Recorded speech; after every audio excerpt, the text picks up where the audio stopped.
Hello guys, welcome back to my channel. আজকে আমি বানাচ্ছি কাটাপোনা মাছ ভাপা। আর কী করে বানাবো সম্পূর্ণ রেসিপিটা তোমাদের দেখাবো, চলো দেখতে থাকো।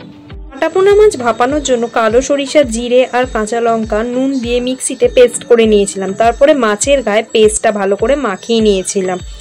এরপরে বেশ খানিকটা সরিষার তেল আমি দিয়ে দিচ্ছি, দেখতেই পাচ্ছ।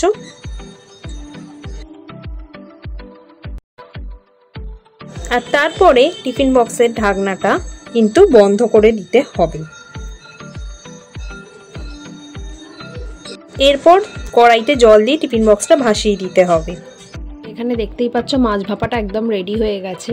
আর এই মাছ ভাপা দিয়ে ভাতটা আমি মাখবো এখন।